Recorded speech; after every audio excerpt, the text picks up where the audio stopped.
very simple clap to bring in season number 2. Cross-country world champs, 2026 ins and outs, what's caught our eye over the summer. Salomon are doing wind tunnel tests for shoes. Strava, maybe you can buy stocks. What our training was like over the holidays. What the boys are running in, racing in and aiming for in 2026. And as always, our week of training. Hello and welcome to The Long Run, home of all things running, walking and jogging. Welcome to episode 2026, season 2 of The Long Run. As always, I'm joined by my incomparable co-host Elton Schibble. Elton, how are you? I am super excited for what is going to be an awesome 2026 of not only running but of podcasting. We've got big plans. Season 1 was the pilot season for us, but we're locking down. We're doubling down on the podcasting, and we've got a lot in store for you in this season. So welcome to 2026. Glad all of you listeners can join us. Welcome back. Happy to have the listeners back. Welcome back, listeners. How was your holidays, listeners? Answer us now. But no, speaking of holiday training, Elton travelled abroad, went and saw the sights of one of probably the globe's biggest running nations, sports fanatics in general, Japan. Yes, I took some time off over the Chrissy New Year's break, did a bit of a 3-week solo travel. Nice to have in terms of the training, it was very much close to zero training, but which is nice. Lets the body reset, lets the mind reset. Just enjoyed exploring Japan. A little bit of, training was still there. Was walking 28,000 steps a day. Power hiking by the sounds of it. Average over 3 weeks was just 28,000 steps a day. That's like aerobic base if ever I've heard of it. Sounds like Elton's jumping back into the ultramarathons by the sounds of it. Yeah, not really. Speaking of ultramarathons though, while I was over there, the Hoka Ekiden was on. And for those that don't know what an Ekiden is, what is that, Elton? An Ekiden is a relay race, but originating in Japan. Instead of passing a baton, they pass a ceremonial sash, which symbolises passing a message when they used to run during war times. But there's an Ekiden or relay race that goes from Tokyo to the town of Hakone and back. So stage 1 takes you to Hakone, so over the first day, and day 2 takes you back. So 10 stages over the 2 days, and then 10 runners from each team. And these people are running quick. Very quick. So there's it's the top 21 colleges. So 10 of last year's finishers qualify automatically, and then there's 10 that qualify throughout races throughout the previous year, and then there's one wildcard team that just gets chosen by the federation. Huge. That would be elite to get picked for that. It was they're running hour and 3 minute 23 Ks. Yeah, that's blistering pace. We saw a day 1 record as well as a few stage records in day 2. As you would assume, as all shoes and runners and training get better. Yes. So yeah, that was Japan. That's the running highlight of Japan. But of course, a few runs around the gardens and checking out the scenery and whatnot. An easy way to get some sightseeing done. Exactly. You can tick off a few things pretty quickly. I like it. Yeah. How was your holidays, Angus? Don't give me training. Just give me holidays. How are you? Great, mate. Spent it out at the farm most of the time. Christmas with the family, New Year's with the friends. Just slopping about. Doing nothing special. Plenty of running still, but that isn't important to you right now. No, but now I would like to hear about that running. How was that training? Because obviously you've got Arizona 300 coming up, which we'll touch on 2026 later on the pod, coming up in not very long time. So training didn't really slack off. No, Ks are there. Everything is going good. Body's feeling good, and just ticking along comfortably. Nice. Yeah, but no. That's a beautiful little recap on the holidays. Elton, you've brought this next segment to us. It's only fitting at the start of the year to impose our opinions onto the listeners. Of course, as this is the truth. It's our 2026 ins and outs for running. Yes. Would you like to go first, or would you like me to go first, Elton? You go first. Don't tell Angus, but purely because I don't have much listed down and I need more thinking time. But yeah, you go first. We'll go 1 for 1. So you can be in or an out. Right. Well, I'm going to go 2 to start with because one of my outs links directly to one of my ins. Okay, go for it. So 2026 out, only running once on a day. So say if you have like a distance that you need to run for your day and you're like, oh, I can split it up, do it in 2 runs if that's what your time allows for, which leads to one of my ins, which is running whatever distance you feel like or have time for at any given point. Yeah. So if you've got 10Ks to do on your Tuesday, do a 4 and a 6, a 4 in the morning before work, a 6 in the hour, whatever. If the Ks get done, the Ks get done. I like that a lot. That's very an ultra mentality, but like it's necessary, I think, for a lot of people. Well, it's a useful tool for a lot of people to build up their weekly Ks without smashing their body too much. If you don't need to do like a specific speed session or a tempo session that requires the pain and suffering of doing the things back to back to back. Yep. Just split it up. Your body is getting the same Ks and whatnot, and if it's better to do that than nothing at all. Yeah, I like it. That's a very good in to start 2026. Have you got one yet, Elton? I do. Okay. I do. Okay. I'll start off with in. Give me workout specifics on your Strava. I want to see the splits, and just let us know. Like the people that put up on their Strava, like I did 1K rep at 4-minute pace ish. You don't have to give me the ish. Like I'm not going to look at it any differently between a 4:08 and a 3:57. I'm not going to look at your workout any differently. Right. But I'd like to see the specifics. Like let me know what your workout was and how you did and how you felt.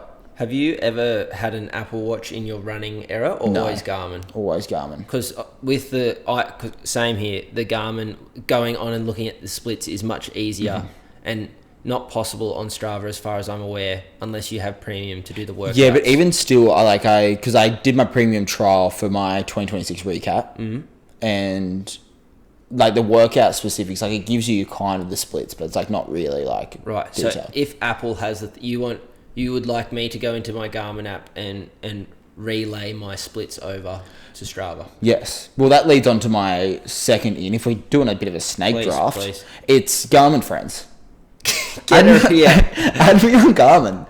Why not? Yeah. Elton Tribble, add me on Garmin. Because I went onto yours the other day, your 12 by 400 meter reps. Gave it a like, gave it a comment. Right, scrolling through, having a look. I'm yet to see the comment. That's on me for not utilizing Garmin friends. Turn on your notifications for Garmin comments. Make it the new Strava. Wow. That is David and Goliath sort of stuff. Don't make it the new Strava. You know what? Make Garmin for the runner. For the scientist, the engineer, the gearhead, someone that wants the stats. Yeah. If your Strava's getting clogged up with hybrid rock stars or with 20K Zwifts or gatekeep Garmin for runners. Gatekeep Garmin for runners. But if you're a runner, get on it. Okay. Let's all meet there. We'll reconvene. Yeah. Special edition podcast tips dropping on our Garmin Connects. Okay. So get over there, check it out. We could, if this blows up, we could be the highest followed people on Garmin. I wonder what the highest followed. 7. If you crack double digits, you're in. I'm well on my way. Give me another one. Another in for me is rewarding yourself for hitting a target or a goal. So say if you wanted to do like a 50K week and that was the furthest you've ever run in a week, go out to dinner. Like say like, oh yeah, I'm going out for dinner if I do this, or I'm going to get those running shoes if I do this time in this distance. Set yourself a little reward, doesn't have to be as big as buying something or whatever, but like an extra a coffee after the run, or you can have the pastry with the coffee if you hit the target splits for your workout session. Exactly right. I've actually got like similar on one of my outs is don't deprive yourself of what you enjoy during your training block. No. Like how many of the elites have we seen on interviews and stuff like that So they'll have a beer. Oh, mate, Benny Coobs is one of the all-time beer drinkers. Moab 240, second placer. Like, dude did a shoey straight after the race. Exactly. Like, yeah, don't not enjoy. Like, running is meant to be fun. This is an enjoyable thing. We are choosing to do this. Exactly right. Don't hurt yourself more than you have to. Exactly. Enjoy. I like it. What do you got out? I've got out. This is just a little bit of a pet peeve, not even running specific. I don't need to see every single gym session or run on your Instagram story. On the Instagram story. Yeah. Okay. Yeah. There's a lot of fit people out there. I respect it. Go get your flowers. I'll give you kudos. I'll give you a like on Garmin. I just don't need to see every single one. If they're like actively putting out content for it and making an effort for that session, are you happy to see that? Yes. Okay. Yes. If there's, I think we've touched on it before in terms of putting photos up on Strava for workouts. For a non-mapped thing. If you got something worth for me to see, that's not just your 45-minute strength session. This is your average heart rate and your top heart rate. Yeah. That's one of my outs for 2026. All right, I'm going to follow that up with my other out, which is not thanking volunteers at races, events, parkrun, that sort of thing. Scumbag if you don't thank. It you might be running or doing your thing as fast as you can. Mm-hmm. You're breathing still. You can say thank you on your way past. You may be hurting, and you may be like putting in what you think's the physical effort, but they're still out there for you. They're giving up their time to help you do the thing that you're wanting to do. Yeah. Say thank you. Say thank you. Yeah. Short distance. Back to basics. Okay. Back to basics. Yeah. Yeah. Well, because I was speaking with long-time listener and big-time fan Jordan McGaw. He started running from a young age. I started running 2 years ago, 3 years ago. The most accessible form of running is still long distance. Yep. Yeah, you can't get onto the track with any ease or go to a track meet as easy as you can get to a park run. And you know better than anyone the amount of impact that a long distance race has on your body, especially an unconditioned body. Like these people that are running these longer distances, they've had years and years and years of those shorter stuff of running, of their body being used to it. So back to basics. It's okay to do a 3K run. Just like my first in run, whatever distance you feel like. Exactly. And that I'll lump this in with another is just run for fun. Choose one run a week or one run a fortnight. Don't have a plan for it. Just go for feel. Enjoy it. Run somewhere different where you don't know what distance it is. Because I know all the Ks on my 5K route that I run. Every single marker. Yeah, just go out without a plan. I'm not going to be one of those guys who be like, take your watch off for a run and run without a watch. No, still wear your watch. You still want to see it. I want to see my Strava graph go up and down. Exactly. You still want to log it. But have a bit of fun with it. Don't be so hard on yourself. My final in for 2026 is signing up for events just to experience them. So more so than signing up for a race that you're trying to PB or you need a full training block for to feel like it's worthwhile doing. Yep. If you want to go do the Hoka half, just sign up and go do the Hoka half because you want to be out there in the crowd with all the people. It doesn't have to be a PB run. No, just sign up to an event because an event's fun. And everyone G's you up and there are people cheering and you're going to have fun whether they're going to be cheering whether you're the first person or the last person. Correct. I don't want to finish on a negative. But you're going to? Just what's going on with these race prices? Oh, it's getting extortionate. Yeah. What is going on? And that there are so many people volunteering. How is it these people aren't getting paid? Especially for long-standing races. There's sponsors. There's so many sponsors. And what's getting more expensive for you to have to put the price up? And usually as from an outsider looking in, government, this is bringing revenue into the town or whatever. So the road closures are costly, but I doubt they're getting heaps more expensive. If I'm traveling to Queensland for a half marathon, I am travel, I'm spending money in the town. Yep. Food. And you're going to hit me with $160 for a half marathon ticket? Minus tax? Your fees on top of that? Come on. Shoes, clothes. Shoes, clothes, all of it. Maybe you're buying a Yeah, you hat. got some luxuries in there. But you're getting a race T-shirt or something like that. Yeah, and that should be optional. You know? But yeah, mate, if I signed up for Western Australia Ironman Yep. the other day, and it was $1,500 Yeah. to race. Ironman's got the monopoly though. They do, and they don't miss. No, they can charge whatever they want, and no one can do anything about it. Hurt me deep inside. I was like, I really want to do it. Like I went on to buy it at the start of the day, and I was like, no, I can't do that. I had to sit on it for a bit.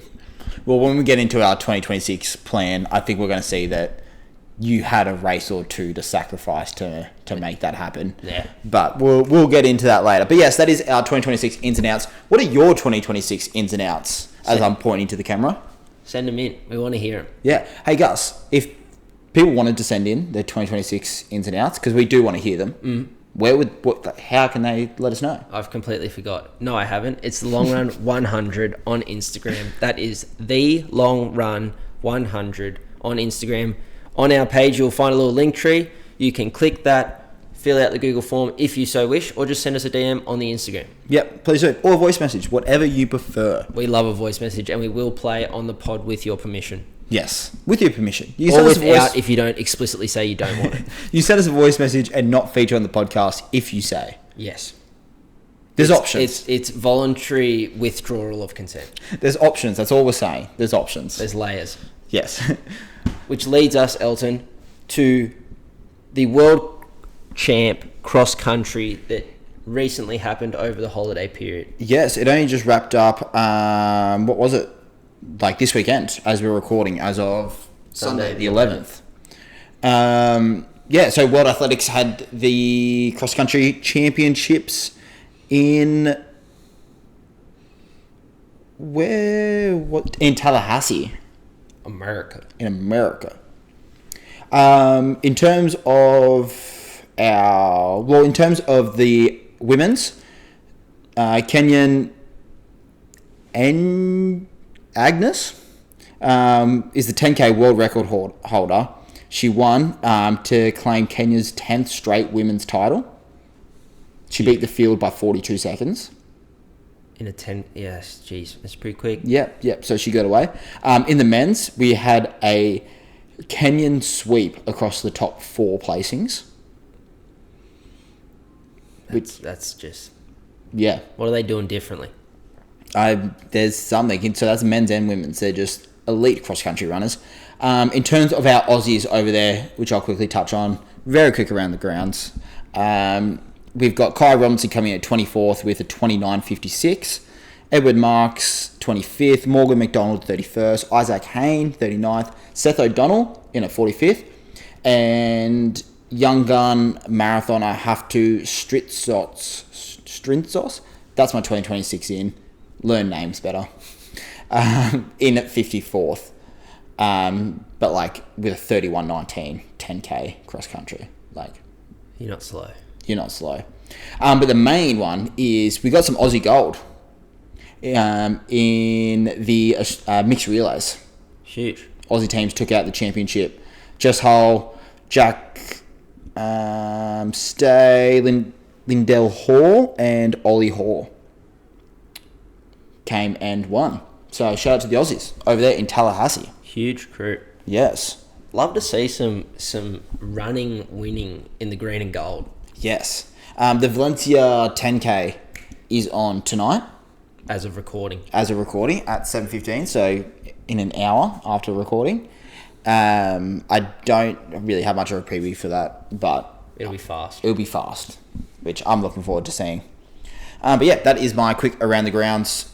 I probably missed some few events over our holiday break, but we're only human. They didn't occur. Exactly. They were governmentally mandated not to run. Yep. But over the holiday break, Christmas time, Boxing Day sales, all that jazz does occur. And with that comes many a new running shoe. And me personally, there were a couple that caught my eye. Kicking it off with the Hoka Speedgoat 7s. The trail shoe, classic. So what do they change in the 7s? Like, what do you... It just looks a bit different. It's nothing special. They're all the same these days. Like, still got the Vibram sole, very wide toe box, same foam used.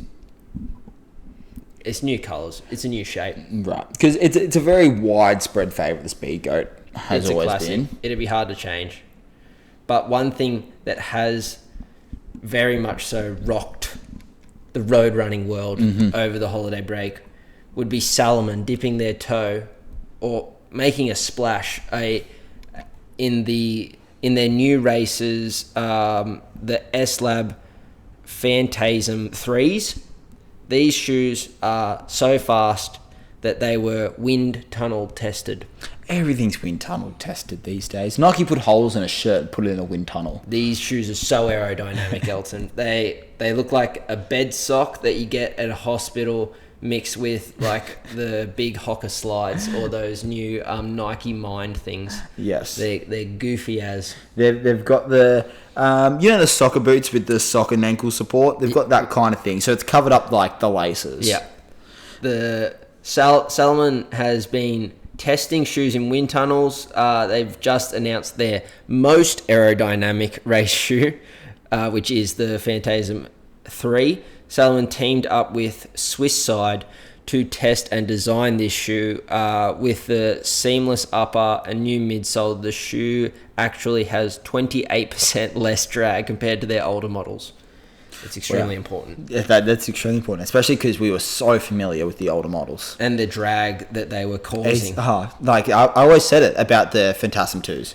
I said too much drag. It's too much drag. You would have bought a pair. You would have raced Sydney Marathon in it. I would have, but I was like, this could use at least 25% less drag. At least. And they've over-delivered by the sounds of it with 28%. Yeah, which it's probably going to be too streamlined. But yeah, they've stuck with the regular PBA midsole. You saw your full-length carbon plate in there.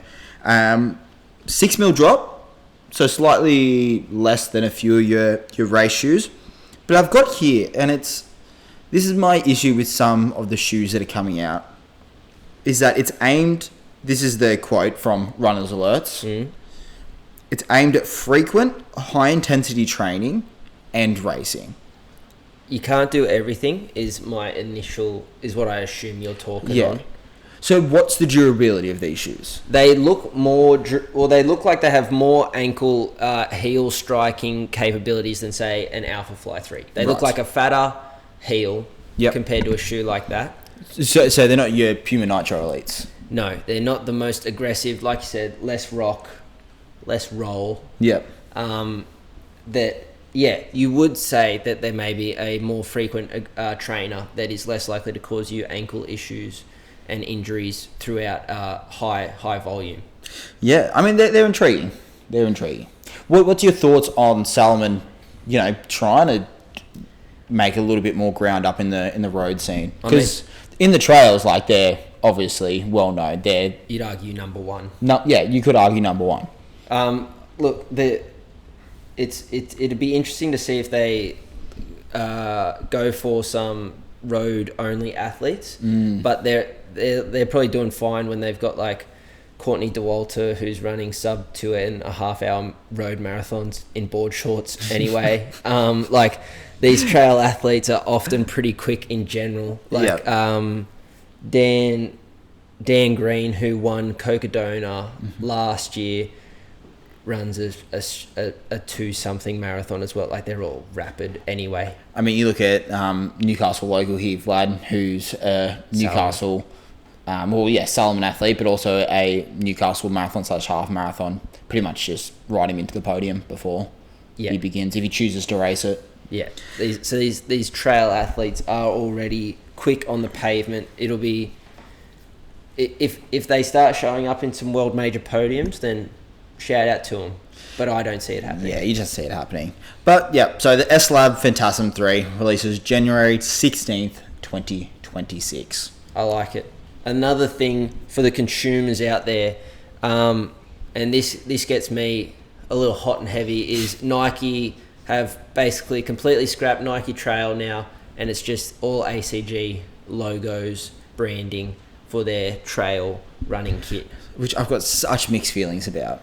They could have They could have just given us the dry fit half tights and the holy shirt that won Western States, but they've given us bright pink pullovers and like pixelated fluoro green camo rain jackets. I think it's just going to take away from everything that ACG was and is. Like ACG's always been that bit more niche, but also just it is just higher quality gear. The ACG gear, like even something as simple as the t-shirts have always just been a higher quality t-shirt, cotton, it felt like Japan were much more heavily involved, like inspired for that kit, and it was very mountaineer and like spoken with runners, designed by like people that use the kit, and tech driven. Yeah, and now it's going to be mass produced.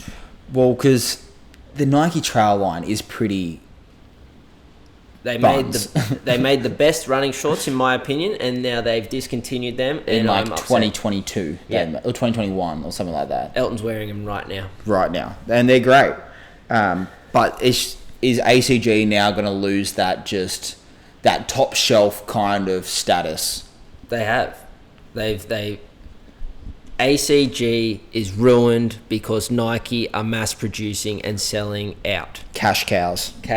Give me my fluoro orange pullover rain jacket now with a little triangle ACG logo on it. Yeah, see, that little ACG carabiners that you used to get on like the shorts and stuff like that. Like, great golf shorts. Those little details are what made ACG, and that's all going to be ruined. The lawsuit is coming, Nike. From us? From us. Okay, I like the listeners. This is the people's lawsuit.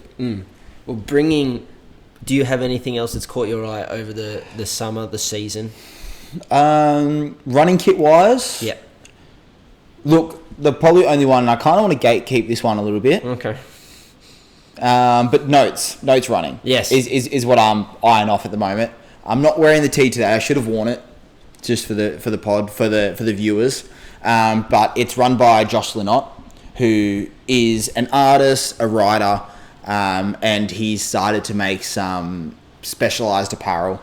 Melbourne based, a lot of your cotton stuff, but with a really cool message behind it.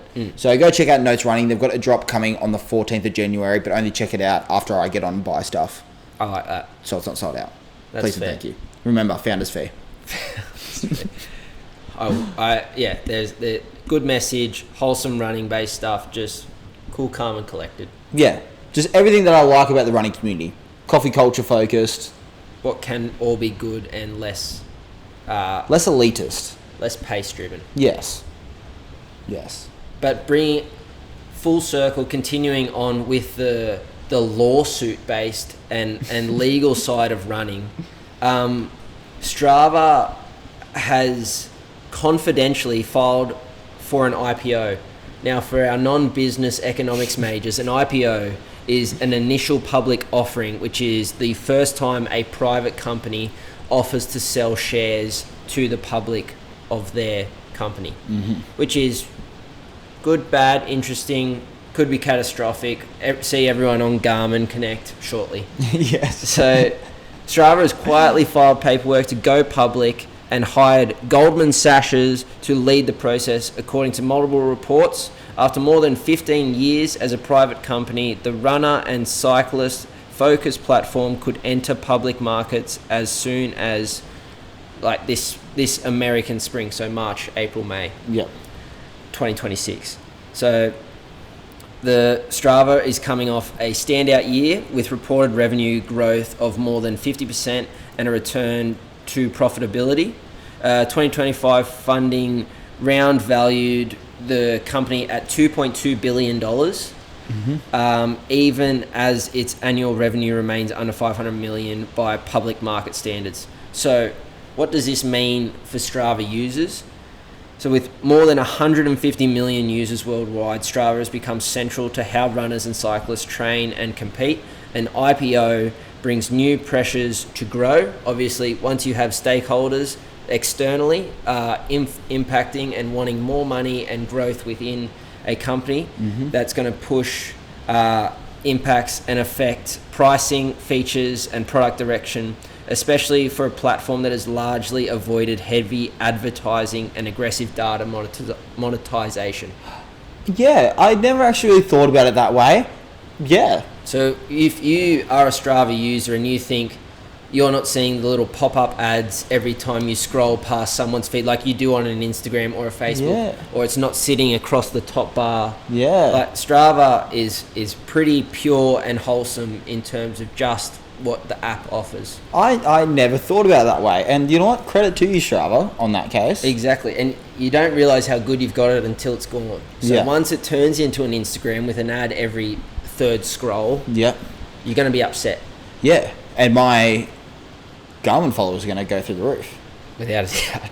You're going to crack double figures. Double figures. I might get a big 1-0. But no, if you are someone who frequents the NASDAQ or the ASX, maybe you too could be buying some Strava shares in the near future. Diversify your portfolio, you know? Many fingers and many pies. Yeah, if you don't have any sport trading stock, why not look to Strava? There's going to be an initial boom there. I'm not handing out financial advice right now. No. But if you do become a high percentage stakeholder, don't put ads on Strava. Yes. If you have the wealth to buy up however much they're offering up in shares, where you get a seat at the table. Yes, please keep the runner in mind. And make Wrapped for free. Yeah. Don't put Wrapped behind a paywall. Wrapped was a pretty version of what you get in your progress stats anyway. Yeah. They just put it into a nice little shareable story for you. Yeah. Don't do that. Don't. So yeah, that's big, exciting, interesting, potentially catastrophic news. Yeah, I mean, watch this space because we will report on it. We shall. Alrighty, that brings us to our sightseeing, looking forward to 2026, Angus and Elton and Angus, races, goals. What are we planning on doing as runners, athletes, hybrid rock stars for you personally for 2026, Elton? Yes, I'll kick us off because mine is obviously going to be considerably less volume than what my co-host is. But heaps quicker. Potentially, hopefully. So we've only got 2 races locked in for 2026 so far. ATM. At ATM. They're both in the first half of the year. Nice. So I'm leaving myself very open. We're looking at the Newcastle Half Marathon. Classic. And the Sunshine Coast Half Marathon as the A race so far for the year. What do the dates look like for that off the top of your month-wise? April for Newcastle Half and then mid-August Okay, so for Sunny Coast, I believe. So you could have 2 full red-hot training blocks for both races. Yes. And I've got my Sunshine Coast Half Marathon time goal there in mind. But if I'm in shape for that for Newcastle, which I think I can be, like we've got 16 weeks to really get a good block in. Yeah. You could definitely be serious about it. Then I could be serious about that and then kind of use that as a launch pad for Sunny Coast and see how we go. But yeah, they're my 2nd of August is Sunny Coast. Nice. But yeah, they're my lock-ins for the year. Your ticketed events. My ticketed events. In the middle though, I want to sprinkle in some road races and some 10k, some 5k races, which, I mean, I haven't really looked into too far yet, to be honest. Elton's going to do the Sydney Marathon 10k. Yeah. Well, I mean, like, unfortunately, they're pretty much the only road races that you can kind of find is at your big events. Yeah, which like goes back to my point about Gold distance Coast running. 10k or something like that. Yeah. Which goes back to my point about how shorter distance aren't as accessible. So, for any of the listeners out there that wants to help me out, please do send in any races that you've seen that you may be participating in, that you know someone that has, that are in that less than half marathon range, preferably road, just so I can get some times under my belt before I hit the track. Rather than some left turns. Yeah.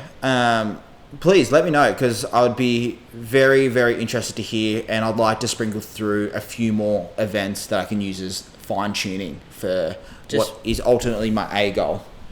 Very exciting. Yeah. Sunshine Coast will be where it's at. Yes. Do you care to disclose the current half marathon goal time, whether it will be at Sunshine or in April at Newcastle if the body is feeling good? Yes, it is. I mean, I am going for 80 minutes in the half marathon. I'd like a 119 something, which I'm confident in saying because I know it's going to be there at one of those two races. And your current half marathon PB? Is a 124 okay. something.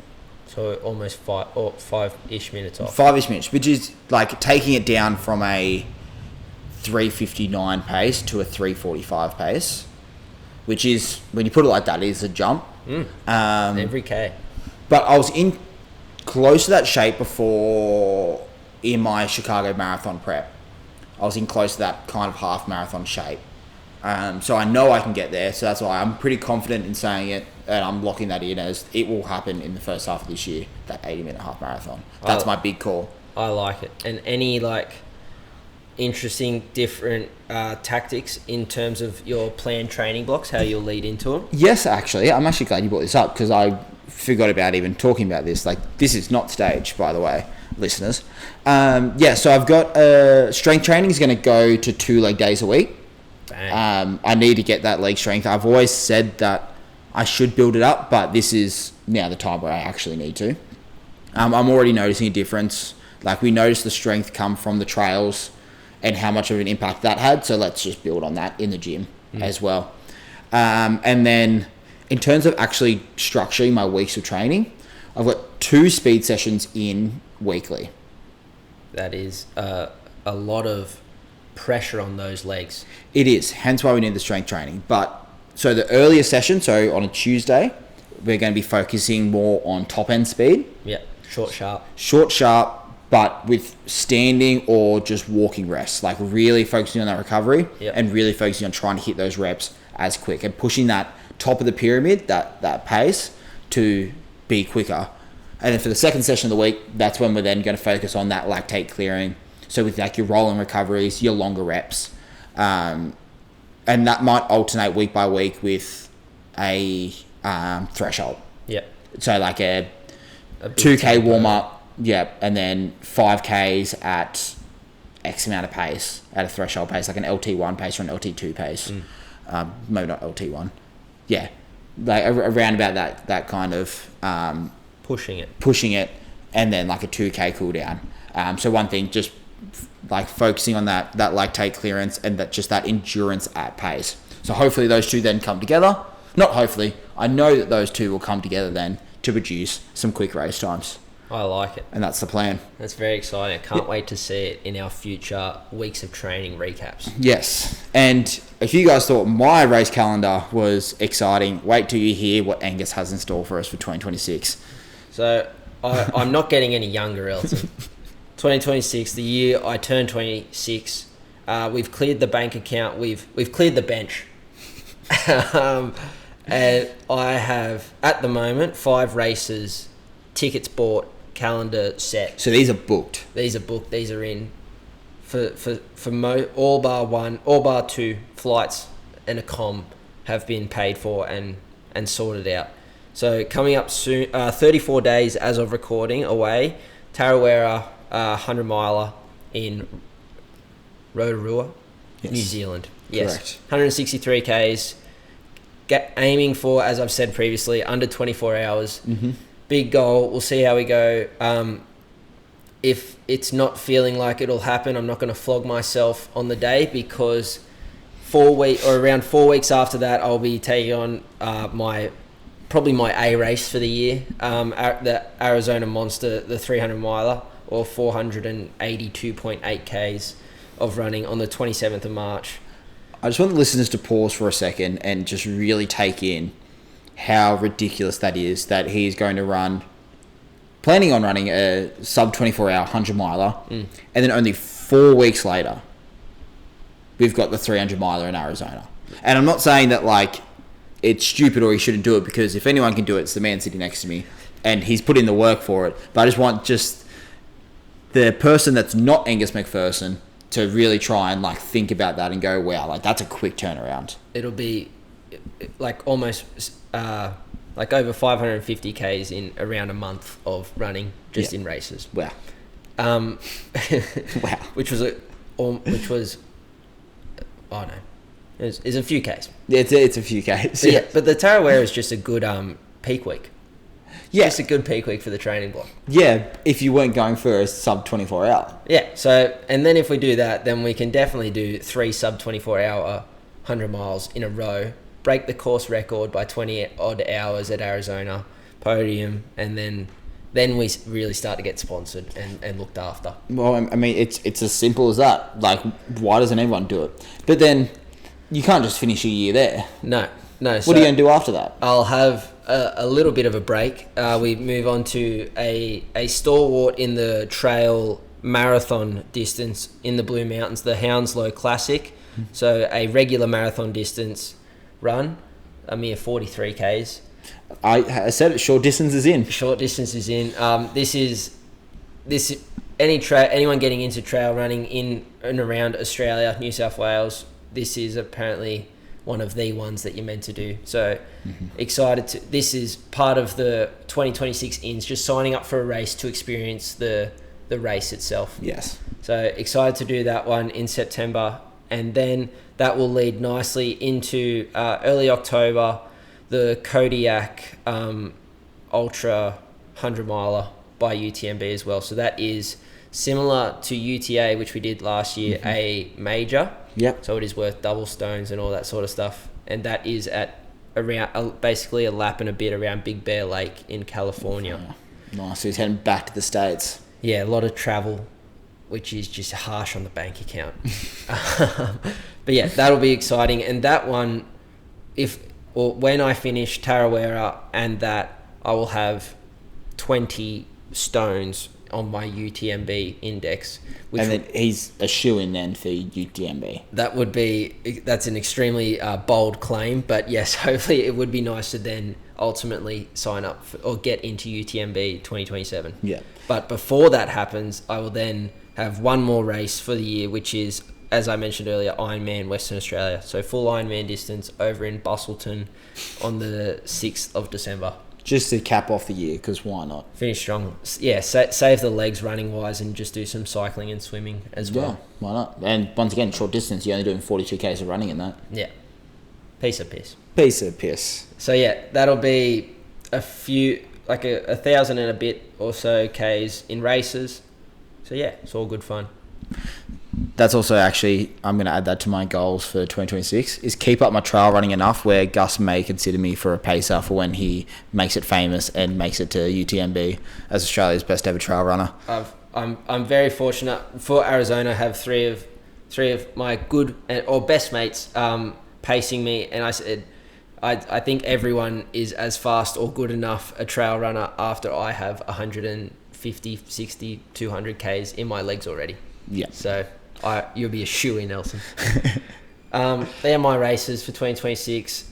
Goals, yeah. Finish Arizona, I think, is the big one. But if we just do 3 30-hour 100 miles, that's podium. I think 89 hours won it last year. Last year was the inaugural year. So like just a sub 90 is what I'm going for. Sub 90. Elton's already got a sub 90 in the half marathon, but I need a sub 90 as well. Yeah, his sub 90 is just a little bit out of reach. We'll see how we go. Yes. Alrighty. I guess our week of training. Elton. Yes, I guess we've chatted for long enough, so we better be getting into the wrap up segment. The one that everyone hangs out for, the one that everyone hangs around to the end. It's what it's what the people want. Would you like to go first, or would you like me to go first? I've been going first all episodes, so how about you go first for this one, Angus? Alrighty, I'll be happy to. So this week we clocked up 22 activities, which included 2Ks of swimming, just under 50 Ks on the bike, just over 4 hours in the gym, shifting tin, and a quiet week this week with 70 Ks of running and just over a K of elevation after 100 Ks last week and 90 Ks the week before on the pins. So yeah, the 70 Ks of running included it was a quicker week, shorter distance week for me personally, which looked like 10Ks around the trails, nice and easy early in the week. Then where are we? Sorry. First episode back. He's crumbling. Yeah. Give us the main session. The main session was the 12x400 on the track, averaging 320s pace for my 400 splits, and that's with 1 minute walking rest between. That was great fun. Then also I did a 10K trail run with Elton Schibble. Oh yeah. And which, just quietly, I really, really do think that is our first trail run together since UTA 100 miler. I was also shower thoughts thinking about our run together, as I often do in the in the shower. Yeah, and I agree, because the reason that it may have not happened for last year after UTA was because we were still running together in like Sydney Marathon training prep, so we didn't feel like we hadn't not run together. So I agree. If anyone would like to go through the annals of our Strava, you're more than welcome to. Yeah, join Gus in the shower by the sounds of it. Settle down. And then did some hill reps out on the trails, but that was on the 37-degree day, so that was hot. And then tried to see if I still had a sub 25k just whenever I want it. Today being Sunday, and I do not. If there is a hill involved, I reckon the jury's out. People are hating on this, but if it was a flat course, I'm running a sub 20 minute 5k. I average 404s. Yeah, close enough. We'll give it to him. Thank you. Give it to him. But I respect the exact 404, not 4-ish. Not 4-ish. 404. Yeah. Alrighty, Elton. Sure. So, like I said, over my holidays, I dropped off the training pretty much completely. As is your right. But like, who eases back into things, you know? So why not hit me with what I'm looking at now is my biggest week in the last 3 months. You've hit the top of the graph. Yeah. So 57 Ks for the week. Nice. 5 hypertrophy kind of gym sessions, 2 like more like HIIT sessions, engine building sessions. Because you're a hybrid rock star. No, my girlfriend's a hybrid rock star, so I'm just supporting her in that endeavor. Right. And joining for the ride. Main sessions for the week. So on Tuesday, I thought let's try some 400s. As I feel like everyone did on that Tuesday. I was going through my Strava. It's a great workout. Set out for 8, decided to do 6 mid-run. Yeah. About 3 reps in, I was like, no, I'll do the 8. About 4 reps in, I decided to do the 6. Average about 3:14 for the 400s, but like I was blowing up deluxe. Like I was saying to Gus on the trails that I think 3 times this week I've seen my heart rate in the red. And that's probably the most I've seen in the last 3 years. Like my heart rate doesn't usually get up that high. It's usually the legs that give out. But I was pushing like the 170. Well, 180 was my max heart rate for that. Which is not that high, but for Elton it is very high apparently. For me, it's I'm on my deathbed. So yeah, struggle with those. Keen for that to be back. Gus said the 10K trail. And then rounding out my week with a 70-minute long run, a responsible first long run back with only 70 minutes, easing back into it. Very comfortable, very cruisy. I like very enjoyable. In the wind here in Newcastle. Yeah, it's been a disgusting week, whether it's been extremely hot or just windy in general. Yep. But no. But yeah, that's my week of training. I like it. Plenty going on. All right. That brings us to the end of episode 2026. First episode back for 2026. Episode 26. First episode of 2026. How wonderful how that just works out. Wonderful. Are we calling it episode 26? Yeah, I think we carry on the numbers if you're okay with that. Yeah, I'm okay and with that. on the fly executive decision. Done. Lock it in. Thank you if you have made it this far into the podcast for listening, and we will see you in the next one. Hooroo. Hooroo.